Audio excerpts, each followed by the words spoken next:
మావోయిస్టుల అంతమొందించేటువంటి ప్రయత్నంలో దాదాపుగా కేంద్ర ప్రభుత్వం తన టార్గెట్ ని రీచ్ అవుతున్నట్టుగానే కనబడుతుంది. 2026 జనవరి కల్లా పూర్తిగా మావోయిజాన్ని లేకుండా చేస్తామని తన లక్ష్యం దాదాపుగా ఇప్పటి వరకు అయితే రీచ్ అయినట్టుగానే కనబడుతుంది. ఎందుకంటే చాలా కీలకమైన నేతల్ని పూర్తిగా అంతమొందిస్తూ వారందరినీ కూడా ఎన్కౌంటర్లో చంపేస్తూ పెద్ద ఎత్తున ఇప్పుడు మావోయిజానికి ఒక కీలకమైన లీడర్ లేడు అనేటువంటి ఒక మాటని దేశవ్యాప్తంగా చర్చనీయాంశం చేసే విధంగా కేంద్ర ప్రభుత్వం ప్రయత్నం చేసింది. ఇక మావోయిజం వైపు అడుగులు వేయాలన్నా, మావోయిస్టులు అడవుల్లో ఇంకా ప్రశ్నించేటువంటి విషయంలో వాళ్ళు ప్రశ్నించాలన్నా, మావోయిస్టులు ఇంకా అడవి బాటలో ఉండిపోతూ అక్కడే ఉండాలన్నా కూడా కేంద్ర ప్రభుత్వం చేసేటువంటి హెచ్చరికలు, ఈ ప్రయత్నాలు మొత్తం కూడా బెంబేలెత్తిస్తున్నాయి. అయితే నిన్న మావోయిస్ట్ అగ్రనేతగా ఉన్నటువంటి హిడ్మా మరణం అందరికీ తెలిసిందే. అయితే ఆ మరణం పైన ఇప్పుడు మావోయిస్ట్ పార్టీ ఒక సంచలన లేఖను విడుదల చేసింది. హిడ్మాని అత్యంత క్రూరంగా, అత్యంత దారుణంగా అతన్ని ఒక రకంగా హత్య చేశారంటూ అభయ్ పేరుతో ఒక లేఖ ఇప్పుడు సెన్సేషన్గా మారింది. మారేడుమిల్లి ఎన్కౌంటర్లో ఒక కట్టుకథను అల్లారని చెప్పి మావోయిస్ట్ పార్టీ ఈ లేఖను రాసుకొచ్చింది. హిడ్మాను విజయవాడలోనే పట్టుకొని చంపారు.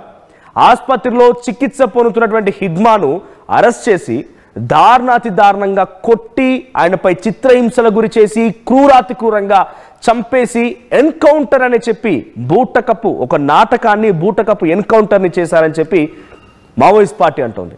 టెక్ శంకర్తో పాటుగా మరికొంతమందిని హత్య చేసి రంపచోడవరంలో ఎన్కౌంటర్ చేసినట్టుగా కట్టుకథ అల్లారని మావోయిస్ట్ పార్టీ ఇప్పుడు అంటోంది. అయితే మావోయిస్ట్ పార్టీ అంటున్న దాంట్లో ఈ క్రూరమైనటువంటి హత్యాకాండకు నిరసనగా 23వ తేదీన దేశవ్యాప్తంగా నిరసన దినంగా పాటించాలని మావోయిస్ట్ పార్టీ పిలుపునిచ్చింది. మీరు ఆర్టీవీ స్క్రీన్ పైన ఆ లెటర్ చూస్తున్నారు. దీంట్లో మీకు చాలా స్పష్టంగా చివరిన ఉంది, నవంబర్ 23న ఆ బోల్డ్ లెటర్స్లో ఉంది. ఎస్, ఈ క్రూర హత్యాకాండకు వ్యతిరేకంగా నవంబర్ 23న దేశవ్యాప్తంగా నిరసన దినంగా పాటించాలని పిలుపునిస్తున్నాం. ఆ తర్వాత సెకండ్ లైన్ మీరు గమనించండి, పీసర్ ఇఫ్ పాసిబుల్ స్క్రీన్ పైన అది ప్లే చేయండి. సో దాంట్లో విజయవాడలో ఒక ఆసుపత్రిలో అటు హిడ్మా అండ్ హిడ్మా భార్య రాజీ ఇద్దరు కూడా చికిత్స తీసుకునేందుకు వచ్చిన క్రమంలో మా పార్టీలో ఉన్నటువంటి కొంతమంది ద్రోహులు చేసినటువంటి కుట్రలో భాగంగానే చేసి, ఇక్కడ చూడండి, విజయవాడలో దండకారణ్య స్పెషల్ జోన్ కమిటీ కార్యదర్శి, కేంద్ర కమిటీ సభ్యుడైన కామ్రేడ్ హిడ్మా మరియు అతని సహచరి కామ్రేడ్ రాజే కొద్దిమంది వ్యక్తులతో కలిసి చికిత్స నిమిత్తం విజయవాడకు వెళ్లారు. చికిత్స పొందుతున్న క్రమంలో కొందరు చేసిన ద్రోహం వలన స్పష్టమైన సమాచారం పోలీసులకు చేరింది. దీంతో పోలీసులకు చేరింది కేంద్ర హోమ్ మినిస్ట్రీ డైరెక్షన్లో Andhra SIB special intelligence bureau సంబంధించిన అధికారులు నవంబర్ 15వ తేదీన వీరిని తమ అదుపులోకి తీసుకున్నారు. ఎక్కడ? విజయవాడలోని ఒక ఆసుపత్రిలో చికిత్స తీసుకుంటుండగానే హిడ్మాని, హిడ్మా భార్య మరికొంతమందిని అదుపులోకి తీసుకున్నారట. అయితే వారందరినీ లొంగ తీసుకోవడానికి ప్రయత్నించి విఫలమై క్రూరంగా హత్య చేశారట. వారు లొంగ తీసుకోవడానికి ప్రయత్నం చేసి అది విఫలమైపోయి క్రూరంగా హత్య చేశారనేటువంటి మాటని మావోయిస్ట్ పార్టీ చెప్తోంది. మారేడుమిల్లి అడవుల్లో ఎన్కౌంటర్ జరిగిందని, ఆయుధాలు దొరికాయని, 6 చనిపోయారని ప్రకటించడం లాంటివన్నీ కూడా పచ్చి అబద్ధాలు. అవన్నీ ఏవి కూడా వాస్తవాలు కాదు. అక్కడ వాళ్ళంతా వెళ్ళింది ఒక ఆసుపత్రిలో చికిత్స తీసుకోవడం కోసం. చికిత్స తీసుకుంటూ ఉండగా కొంతమంది చేసిన ద్రోహం వల్ల స్పష్టమైన సమాచారం అక్కడికి వాళ్ళకి వెళ్తే వాళ్ళు చేసిన కుట్రలో భాగంగా ఈ విషయం ఇప్పుడు వాళ్ళకి తెలిసింది.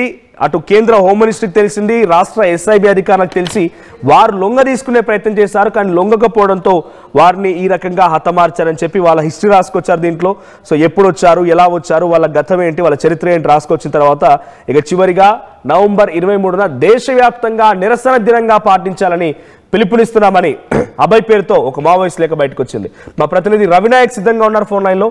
రవి, సో ప్రజెంట్ సిచ్యువేషన్ ఏంటి? 23వ తేదీన మరోసారి దేశవ్యాప్తంగా నిరసన దినంగా పిలుపునిస్తున్నామని మావోయిస్ట్ పార్టీ లేఖ వచ్చింది. సో ఇప్పుడు నేను ఇందాక అంటున్నట్టుగా మావోయిజంని అంతమొందించాలని లక్ష్యంతో వెళ్ళినటువంటి బీజేపీ దాదాపుగా తన సక్సెస్ రేట్ని సాధించిందనంటే ఇప్పుడు జరుగుతున్నటువంటి ఎన్కౌంటర్లు కానివ్వండి, లేకపోతే మరణాలు కానివ్వండి, దాదాపుగా అదే సిచ్యువేషన్ కనిపిస్తోంది. సో కరెంట్ సినారియోలో మావోయిస్ట్ పార్టీకి ఒక కీలకమైన నేత ఎవరున్నారని అంటే క్వశ్చన్ కూడా రైజ్ అవుతోంది. సో ప్రెసెంట్ ఈ లేఖ సారాంశం ఏంటి, లేఖ ద్వారా ఏం జరగబోతోంది, ఎటువంటిది ఎక్స్పెక్ట్ చేయొచ్చు? ఎస్ మనోజ్, కేంద్ర కమిటీ పేరుతో కేంద్ర కమిటీ అధికార ప్రతినిధి అభయ్ పేరుతో లేఖ విడుదలైంది. ఈ లేఖలో ప్రధాన అంశం చూసినట్టు కనుకైతే దండకారణ్యం కేంద్ర కమిటీ సభ్యుడు, దండకారణ్యం స్పెషల్ జోనల్ కమిటీ కార్యదర్శి కామ్రేడ్ మడావి హిడ్మా మరియు కామ్రేడ్ రాజేతో పాటు మరికొంతమందిని విజయవాడలో నవంబర్ 15వ తేదీన నిరాదాయులుగా అంటే ఆయుధాలు లేకుండా పట్టుకొని క్రూరంగా హత్య చేశారని దీంట్లో చెప్పారు. అనంతరం మారేడుపల్లి ఎన్కౌంటర్ అని ఒక కట్టుకథ అల్లారని ప్రధానంగా ఈ లేఖలో పేర్కొన్న పరిస్థితి. 2 పేజీల లేఖ విడుదల చేసిన పరిస్థితి. ఏఓబి రాష్ట్ర కమిటీ సభ్యుడు కామ్రేడ్ శంకర్ కావచ్చు, మరికొంతమందిని కూడా హత్య చేయడం, అదంతా కూడా ఎన్కౌంటర్ పేరుతో ఒక కట్టుకథ అల్లుతున్నారని చెప్పడం. ఈ క్రూర హత్యాకాండకు 23వ తేదీన, మళ్ళీ చెబుతున్నాను, 23వ తేదీన నిరసన దినంగా పాటించాలి దేశవ్యాప్తంగా అని పిలుపునిచ్చిన పరిస్థితి కనబడుతుంది. ఇటు బీజేపీ మనవాదం ఫాసిస్టు దమనకాండ కొనసాగుతుందని దీంట్లో చెప్పే ప్రయత్నం చేశారు. నిత్యం హత్యలతో ప్రజలను భయభ్రాంతులకు గురి చేసే ప్రయత్నం చేస్తున్నారని ప్రధానంగా చెప్పే ప్రయత్నం. దీంతో పాటు కార్పొరేట్ కంపెనీల ప్రయోజనాల కోసమే ఈ హత్యలు చేస్తున్నారని చెబుతున్న పరిస్థితి. Dandakaranya special zonal committee comrade కేంద్ర కమిటీ సభ్యుడు హిడ్మా, అతని సహచరి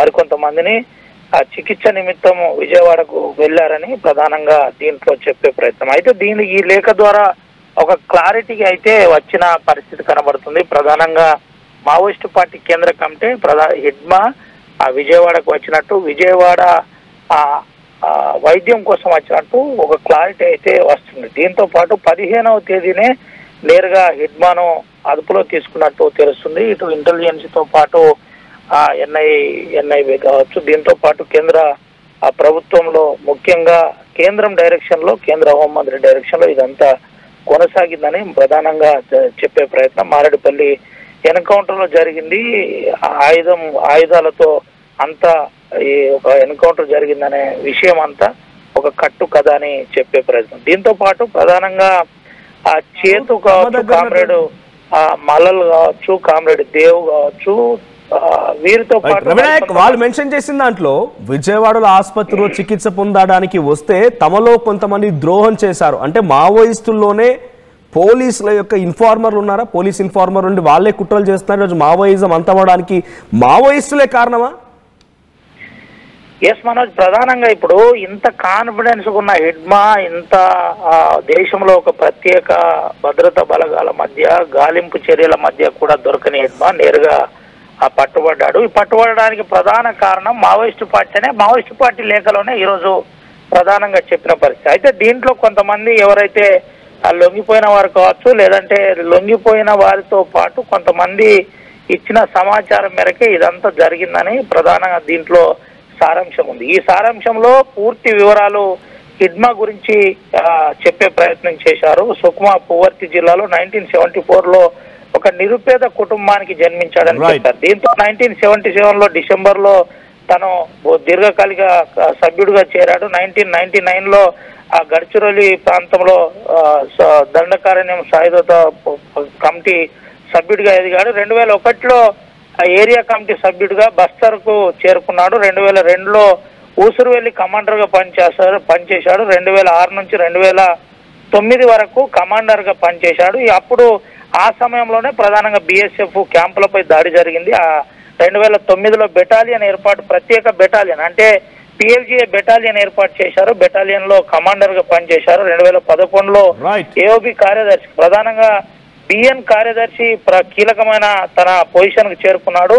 డికే స్పెషల్ జోనల్ కమిటీలో 2020లో సెక్రటరీ సభ్యుడుగా, 2024లో అదంతా కూడా మెన్షన్ చేశారు. మావోయిస్ట్ పార్టీ విడుదల చేసిన లేఖలో ఆయన ఎక్కడెక్కడ ఏ స్థాయిలో పనిచేశారు, ఎక్కడ పనిచేశారు అంతా కూడా ఆ మావోయిస్ట్ పార్టీ లేఖలో ఉంది.